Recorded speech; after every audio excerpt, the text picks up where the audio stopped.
Bem-vindos ao canal YouTube com o nosso Falando Nisso de hoje, com a pergunta de Rafael Leal. Depressão na era moderna e contemporânea. Qual a relação da depressão com a ascensão da modernidade? Há alguma diferença substancial entre o depressivo do século XIX, XX, do século XXI? Em que pese a presença de diversos medicamentos contra a depressão, pode-se dizer que o depressivo de nosso tempo é menos atormentado ou estamos diante de um indivíduo dopado ao estilo de Admirável Mundo Novo? Questão excelente, bastante debatida, né? Que diz respeito à emergência de novas formas de sofrimento, novos paradigmas e sintomas, e em relação ao qual a depressão é o caso modelo, né? Há um trabalho de Alain Ehrenberg, que é tradicionalmente citado sobre isso, né, em que ele vai mostrando como a nossa atual compleição acerca do capitalismo, ela exige um tipo de sofrimento em que o sujeito está se sentindo excluído da produção, se sentindo dos ideais massivos e maníacos, se excluído do sentimento de felicidade que é vendido para nós como o estado ideal e normal de ser, o estado de efusão, o estado de excessivo trabalho, de excessivo engajamento, ou seja, há uma forma que vai sendo produzida historicamente de que é uma vida que tem que ser vivida, como ela deve ser bem vivida e o que é o modelo para isso, né? Quem vai se separando disso vai então entrando em modelos psicopatológicos, né? De fato, a depressão não era um quadro, por exemplo, muito estudado pelo Freud. Na virada do século, as depressões compunham assim um elemento das psicastenias, né? Da fraqueza psíquica. Elas eram entendidas como uma espécie assim de ausência de força muscular, ausência de tônus, de vontade, que é uma forma de descrever, né, esse rebaixamento do desejo, se a gente podia dizer assim, que caracteriza a depressão, né? Mas um termo de comparação muito usado para falar disso é atentar para o fato de que uma das patologias mais antigas descritas, pelo menos no Ocidente, é a melancolia, né? A melancolia é essa doença do humor negro, da bilis negra, que é também a doença dos intelectuais, dos poetas, daqueles que veem a realidade como a realidade é, né? Aqueles que não se enganam com ilusões e que são, portanto, assim,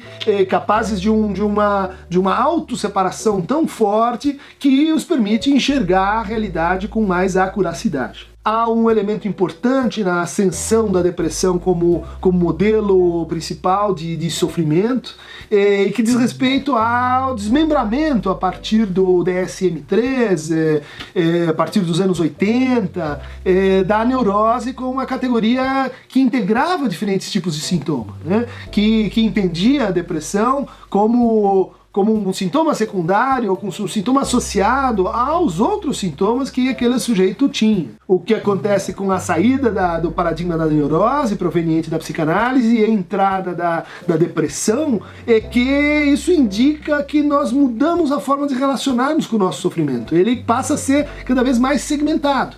Então, não é que tem alguma coisa assim errada na relação do sujeito com o seu desejo. É que, vejam só, ao mesmo tempo ele tem um problema de rebaixamento assim do apetite, ele não come mais, ou ele come muito. Ela está ansioso e come para, vamos dizer assim, se ocupar com algo. Ele tem um problema de sono, ele tem problema com dores no corpo, com distensões frequentes, ele tem uma tristeza permanente, ele tem uma anedonia, ou seja, um sentimento de perda do prazer com as coisas, que é o sintoma fundamental da depressão. Bom, ele tem esse conjunto de coisas que a gente chama de depressão, mas que a gente não liga, pelo menos segundo a racionalidade psiquiátrica convencional, com nada que a gente está fazendo com a nossa vida, e nem com a maneira como a gente está lendo o que a gente faz, o que a gente pensa e o que a gente é, né? Isso vem sendo então atribuído ao que? A hipótese de um déficit de serotonina ou de dopamina, há uma substância cerebral que está em falta, né? Quer dizer, veja como isso retoricamente combina. Então, só pode estar faltando alguma coisa num depressivo. Ninguém pensa que pode estar sobrando alguma coisa num depressivo, né? Ou seja, foi desde a descoberta dos antidepressivos, ou seja, desde que se inventou um tratamento para um certo estado de humor, que a depressão começa a se tornar o paradigma de sofrimento. Foi também nesse momento que a nossa forma de produção se alterou do, vamos dizer assim, de um paradigma mais liberal para um paradigma mais neoliberal. Então, de fato, a gente pode dizer que existe um ponto comum, insistente, permanente, da melancolia do Hipócrates, a loucura circular, as depressões contemporâneas, mas o fundamental é que esses sintomas eles dizem respeito à gramática, à dialética do desejo de cada um de nós naquele momento e, portanto, naquele momento histórico.